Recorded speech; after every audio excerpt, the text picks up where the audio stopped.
말씀과 동행하는 하루 5번째를 엽니다.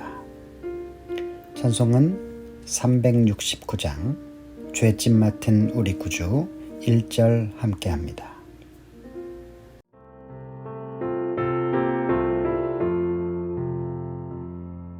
죄짓 맡은 우리 구주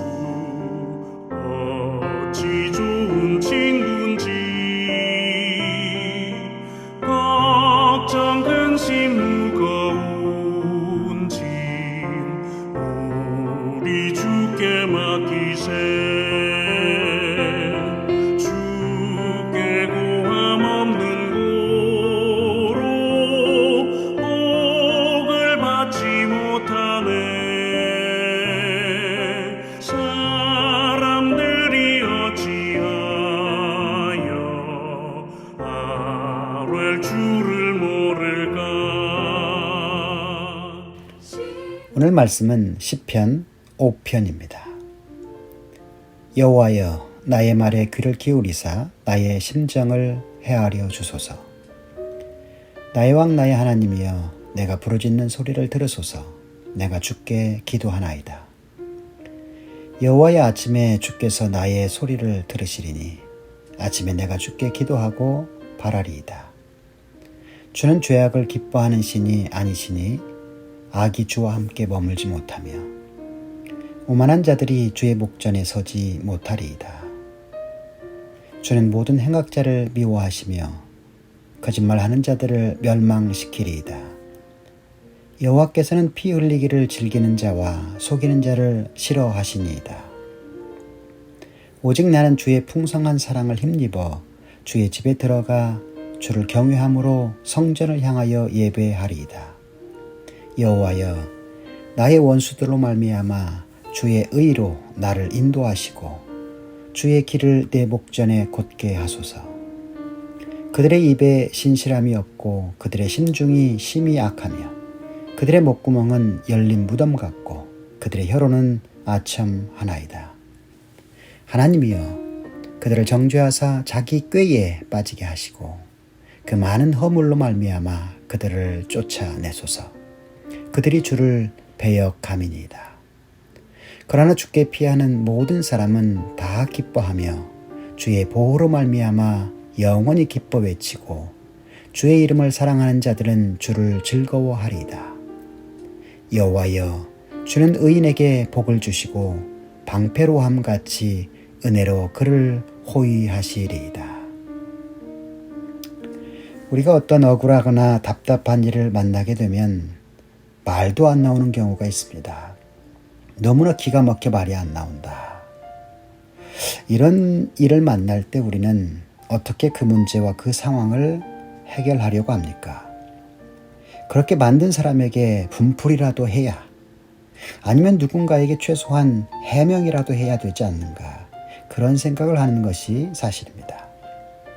그럼 오늘 본문에서 그런 상황을 만난 다윗은 어떻게 해결을 하고 있는가? 먼저 다윗이 당한 억울한 상황, 답답한 일은 무엇인가?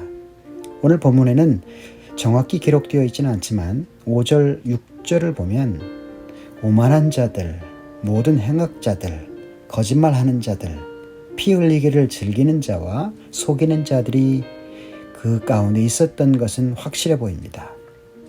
9절에도 그들의 입에 신실함이 없고 그들의 심중이 심히 악하며 그들의 목구멍은 열린 무덤 같고 그들의 혀로는 아첨하나이다. 다윗 자신은 하나님 앞에 전혀 죄를 범치 않았는데 이런 악한 자들의 모함, 또 비난, 음해와 중상으로 고통을 당하고 있다라는 사실은 분명해 보입니다.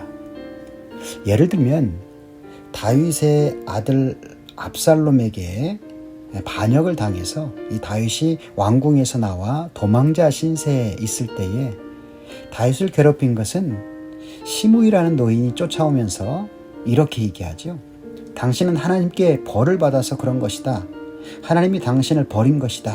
이렇게 저주를 퍼부었을 때 다윗은 그 어떤 것보다도 아주 힘들어했습니다. 우리도 이런 비슷한 상황을 당할 수 있습니다. 하나님을 믿지 않는 자들, 하나님의 존재 자체를 인정하지 않는 듯한 그러한 말과 행동을 하는 오만한 자들, 함부로 말하고 함부로 행동하는 그러한 사람을 만날 수 있습니다. 또한 이 사람 저 사람에게 서로 다른 말을 전해서 이간질을 시켜서 사람과의 관계가 다 깨져버리는 경우도 만날 수 있습니다. 너무나 기가 막혀서 말이 안 나오는 크고 작은 일들을 만날 수 있습니다. 이럴 때 어떻게 대처하는 것이 가장 믿음 있는 사람의 모습일까? 오늘 다윗이 우리에게 좋은 모델이 되어주고 있습니다. 그는 분노와 원통함을 기도함으로 해결하고 하나님 앞에 그 마음을 토로하고 있습니다. 1절과 3절이 다윗의 마음이 담긴 기도의 내용입니다. 여호와여, 나의 말에 귀를 기울이소서. 나의 심정을 좀 헤아려 주옵소서. 내가 부르짖는 이 소리를 들어 주옵소서. 다윗의 간절함은 아침까지도 계속되고 있습니다. 여호와여, 아침에 주께서 나의 소리를 들으시리니 그래서 아침에 내가 주께 기도하고 바라리이다. 아마도 다윗은 밤새 한숨도 자지 못하고 아침 일찍부터 깨어 기도하였던 것으로 보여집니다. 7절에서는 더 아름다운 신앙인의 모습을 보여주고 있습니다. 오직 나는 주의 풍성한 사랑을 힘입어 주의 집에 들어가 그를 경외함으로 성전을 향하여 예배하겠습니다. 자신의 억울함을 풀기 위해서 밖으로 나아가서 막 소리치고 또 신문이나 인터넷에 올려서 퍼뜨리지 않고 하나님께 기도하고 아뢰고 있다라는 사실입니다. 물론 우리도 이러한 권면의 말씀 듣고 알고 있는 것은 사실입니다. 하지만 이미 억울한 모함과 음해를 당하는 상황 속에서 막상 우리의 감정이 상해져서 이런 권면의 말씀이 그 당시 생각나지 않고 더욱 실행되지도 않는 것이 우리입니다. 그런데 다윗은 그렇게 했습니다. 그럼 다윗은 어떻게 이러한 상황 속에서 감정적으로 반응하지 않고 이런 믿음의 반응을 할 수 있었을까? 다윗에게도 분명 감정이 있었을 것이고 그 감정이 상했을 것이지만 다윗은 그 문제를 해결할 수 있는 가장 좋은 방법이 바로 하나님께 있다라는 사실을 분명히 알았기 때문이었습니다. 그 고백의 내용이 4절과 6절입니다. 주는 죄악을 기뻐하는 신이 아니시니 악이 주와 함께 머물지 못하며 오만한 자들이 주의 목전에 서지 못하리이다. 주는 모든 행악자를 미워하시며 거짓말한 자들을 멸망시키리이다. 여호와께서는 피 흘리기를 즐기는 자와 속이는 자를 싫어하시나이다 라고 말합니다. 신약성경 히브리서에 나오는 원수 갚는 것이 내게 있으니 나에게 맡기라. 이 진리를 다윗은 분명히 알았던 것이죠. 그래서 하나님께 다 맡기려는 마음으로 성전을 찾아서 기도하고 예배할 수 있었던 것입니다. 그리고 그 결과가 어떠했는가? 마지막 10절과 12절의 내용입니다.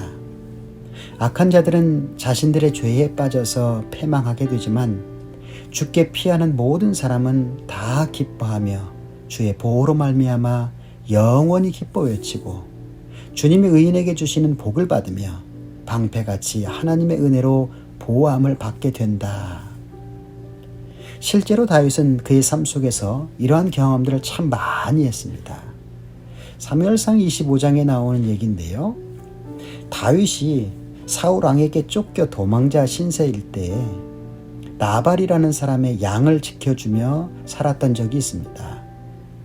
양털을 깎는 절기가 와서 그에게 음식을 좀 부탁하러 사자들을 보내었을 때 나발이 그 사자들을 욕보이며 다시 다윗에게로 보내게 되죠.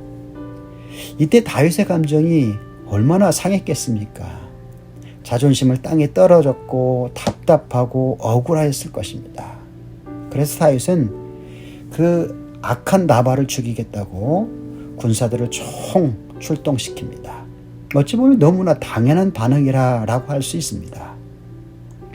하지만 나발의 아내였던 아비가일이 중간에 가로막고 다윗의 감정을 누그러뜨립니다. 그녀가 다윗에게 한 말이 뭡니까? 뭐하러 당신의 손에 그 더러운 피를 묻히려 하십니까?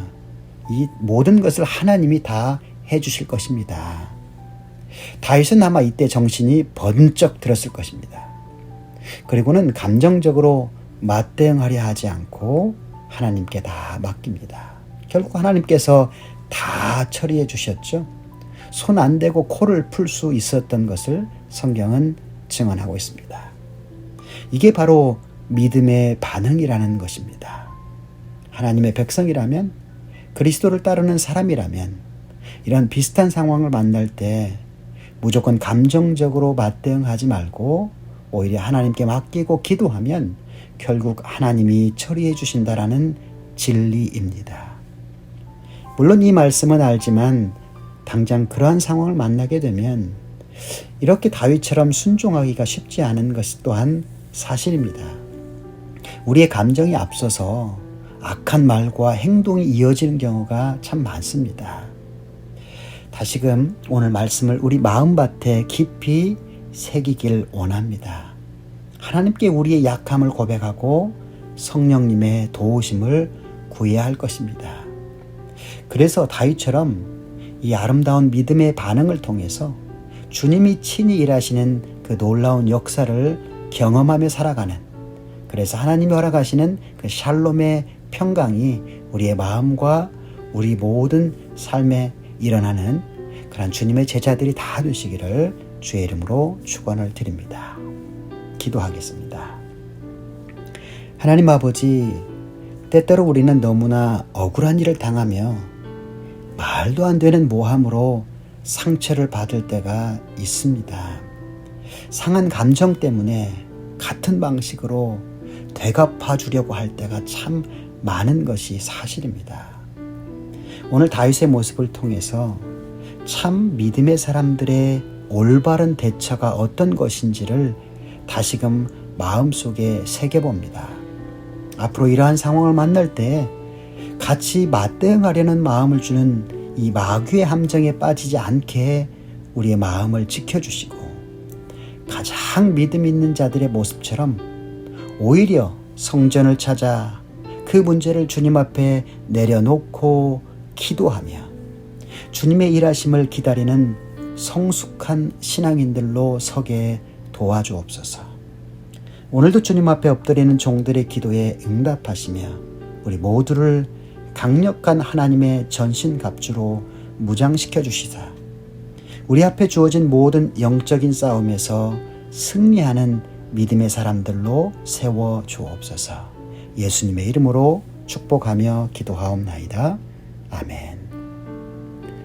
오늘도 주님과 동행하는 복된 하루, 건강하고 행복한 하루가 되기를 주의 이름으로 바랍니다.